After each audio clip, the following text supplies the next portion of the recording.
ಇದನ್ನ ಸದನದ ಒಳಗಡೆ ಇವತ್ತು ಈ ಬಿಲ್ಲನ್ನ ಏನು ಮಂಡಿಸಿದ್ದಾರೆ, ಇದನ್ನ ಜಾರಿಗೆ ತಗೊಂಡೋಗ್ತಕ್ಕಂಥದ್ದಕ್ಕೆ ಸರ್ಕಾರ ಬಹುಶಃ ಈಗಾಗಲೇ ಸಿದ್ಧತೆಗಳನ್ನ ಏನು ಮಾಡ್ಕೊಂಡಿದ್ದಾರೆ. ಜನತಾದಳ ಪಕ್ಷ ಮತ್ತು ಭಾರತೀಯ ಜನತಾ ಪಾರ್ಟಿ ಇಬ್ಬರೂ ಕೂಡ ಇದನ್ನ ಸದನದ ಒಳಗಡೆ ವಿರೋಧಿಸ್ತೀವಿ. ಮೊದಲನೇ ವಿಚಾರ.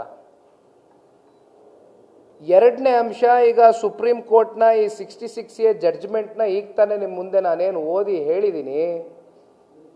ಕಾನೂನಾತ್ಮಕವಾಗಿ ನಮಗೆ ಎಲ್ಲ ರೀತಿ ಹೋರಾಟ ಮಾಡ್ತಕ್ಕಂಥದ್ದಕ್ಕೆ ಕಾನೂನಿನ ಪರಿಮಿತಿಯಲ್ಲಿ ನಮಗೆ ಅವಕಾಶಗಳಿದೆ. ಅದನ್ನು ಕೂಡ ನಾವು ದಿಟ್ಟವಾದಂಥ ಒಂದು ಹೆಜ್ಜೆ ಇಡ್ತಕ್ಕಂಥ ನಿರ್ಧಾರ ಮಾಡಿದ್ದೀವಿ. ಬಹುಶಃ ಇಲ್ಲಿ ನಿಮಗೆ ಗೊತ್ತಿದೆ, ಹಿಂದೆ IPC ಸೆಕ್ಷನ್ ಇತ್ತು. ಈಗ ಅದನ್ನು 2023 ಪಾರ್ಲಿಮೆಂಟ್ ಬಿಲ್ಲಲ್ಲಿ BNSಗೆ ಅಂದರೆ ನಿಮಗೆ ಅವಕಾಶ ಇದೆ. ಇಂಥ ವಿಚಾರಗಳಲ್ಲಿ ನಿಮಗೆ BNS ಎದುರುಗಡೆ ಹೋದಂಥ ಸಂದರ್ಭದಲ್ಲಿ ಇದನ್ನು ಅಡ್ರೆಸ್ ಮಾಡ್ತಕ್ಕಂಥದ್ದಕ್ಕೆ ಎಲ್ಲ ರೀತಿಯ ಅವಕಾಶ ಇದ್ದ ಮೇಲೆ ಯಾಕೆ ನೀವು ಇಷ್ಟು ಇಂಥ ಬಿಲ್ಲನ್ನು, ಇಂಥ ಕ್ಲಾಸ್ಗಳನ್ನ ನೀವು ಅಪ್ಲೈ ಮಾಡಿ ನಮ್ಮೆಲ್ಲರನ್ನೂ ಕಟ್ಟಾಕ್ತಕ್ಕಂಥ ಒಂದು ಪ್ರಯತ್ನಕ್ಕೆ ಯಾಕೆ ಈ ರಾಜ್ಯ ಸರ್ಕಾರ ಹೆಜ್ಜೆ ಇಟ್ಟಿದೆ ಅಂತಕ್ಕಂಥದ್ದು ನಾವೆಲ್ಲರೂ ಕೂಡ ಇವತ್ತು ಪ್ರಶ್ನೆ ಮಾಡಬೇಕಾಗಿರ್ತಕ್ಕಂಥ ಅಂಶ. ಎಲ್ಲೋ ಒಂದು ಕಡೆ ಇದೆಲ್ಲ ನೋಡಿದಾಗ ಮಾನ್ಯ ಗೃಹ ಸಚಿವರು ಮೇಲ್ನೋಟಕ್ಕೆ ಈ ವಿಧೇಯಕವನ್ನು ಮಂಡನೆ ಮಾಡಿರ್ತಕ್ಕಂಥದ್ದು ಮೇಲ್ನೋಟಕ್ಕೆ ನಮಗೆ ಕಂಡುಬರ್ತಕ್ಕಂಥ ಅಂಶ ಆದರೂ ಕೂಡ ಬಹುಶಃ ಈ ಒಂದು ಬಿಲ್ಲಿನ ಡ್ರಾಫ್ಟ್ ಇವತ್ತು ನಾವೇನು ಓದ್ತಾ ಇದ್ದೇವೆ ನಿಮ್ಮ ಮುಂದೆ, ಇದು ಯಾವುದೋ ಒಂದು ಔಟ್ಸೋರ್ಸ್ ವ್ಯಕ್ತಿಗೆ ಕೊಟ್ಟು ಮಾಡಿಸಿರ್ತಕ್ಕಂಥ ಸಂಶಯ ನಮ್ಮೆಲ್ಲರನ್ನೂ ಕೂಡ ಕಾಣ್ತಾ ಇದೆ.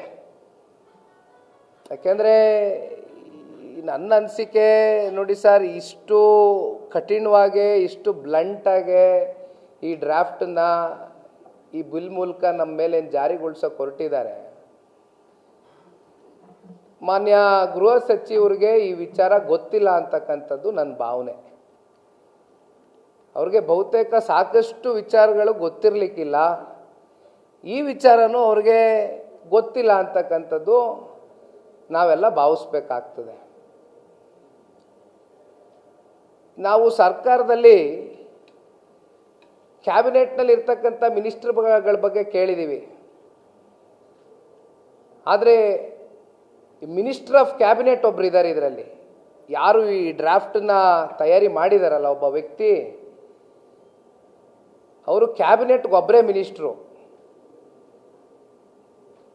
ಬಹುಶಃ ಆ ಔಟ್ಸೋರ್ಸು ಏನು ಆ ವ್ಯಕ್ತಿ ಕೊಟ್ಟಿದ್ರು, ಇದು ನಮ್ಮ ಗೊತ್ತಿಲ್ಲ, ಮಂತ್ರಿಗಳ ಗಮನಕ್ಕೆ ಬಂದಿಲ್ಲ ಅಂತಕ್ಕಂಥದ್ದು ಭಾವಿಸುವ ಮೂಲಕ ಬಹುಶಃ ಕೇಂದ್ರದ ಅವರ ಹೈಕಮಾಂಡ್ನ ನಾಯಕರ ಜೊತೆ ಕೂತು ಚರ್ಚೆ ಮಾಡಿ ನಿರ್ಧಾರ ಮಾಡಿದಾರೇನೋ ಅಂತಕ್ಕಂಥದ್ದು ನನ್ನ ಭಾವನೆ. ಯಾಕೆಂದರೆ ಒಂದು ನಾವೆಲ್ಲರೂ ಇಲ್ಲಿ ಪ್ರಶ್ನೆ ಕೇಳಬೇಕಾಗಿರ್ತಕ್ಕಂಥದ್ದು, ಅವರ ಹೈಕಮಾಂಡ್ನ ನಾಯಕರು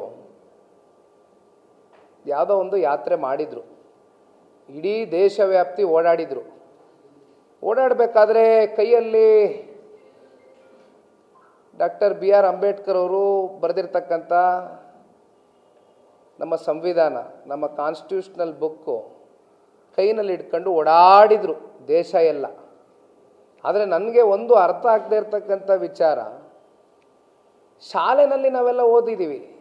ಈಗ freedom of speech, freedom of expression ಬಗ್ಗೆ ನಾನೇನು ಮಾತಾಡಿದೆ ಪ್ರಾರಂಭದಲ್ಲಿ, ಶಾಲೆಗಳಲ್ಲೇ ಓದಿದ್ದೀವಿ. ಆರ್ಟಿಕಲ್ 19 ನಾವೇನು ಎಲ್ಲರೂ ಹೋಗ್ಬಿಟ್ಟು ಏನು ಕಾನ್ಸ್ಟಿಟ್ಯೂಷನಲ್ ಬುಕ್ ಓದಿ ಅಂತ ನಾನು ಹೇಳ್ತಾ ಇಲ್ಲ. ಇಷ್ಟು ಕೈಯಲ್ಲಿ ಕಾನ್ಸ್ಟಿಟ್ಯೂಷನ್ ಬುಕ್ ಇಟ್ಕೊಂಡು ಇಡೀ ದೇಶವ್ಯಾಪ್ತಿ ಬೀದಿ ಬೀದಿ ಸುತ್ತಿರ್ತಕ್ಕಂಥ ಹೈಕಮಾಂಡ್ನ ವ್ಯಕ್ತಿಗೆ ಇವತ್ತು ಇಲ್ಲಿ ಈ ಕ್ಲಾಸಸ್ನ ಮುಂದಿನ ಪರಿಣಾಮಗಳು ಏನಾಗುತ್ತೆ ಅನ್ನೋದ್ರ ಬಗ್ಗೆ ಆಲೋಚನೆ ಇಲ್ವಾ? ಈ ವ್ಯಕ್ತಿ ಯಾರು ಈ ಡ್ರಾಫ್ಟನ್ನು ಮಾಡಿದ್ದಾರೆ ಈ ಬಿಲ್ನಲ್ಲಿ, ಅವ್ರ ಗಮನಕ್ಕೆ ಬರ್ದಿರಾ ಈ ಡ್ರಾಫ್ಟ್ ಆಗೋಗಿದೆಯಾ? ಹಂಗಾದ್ರೆ ಸಂವಿಧಾನಕ್ಕೆ ಇದೇ ಗೌರವ ಕೊಡ್ತಾ ಇರೋದ ಇವತ್ತು ಹೈಕಮಾಂಡ್ನ ಗಾಂಧಿ ಕುಟುಂಬದ ಕುಡಿ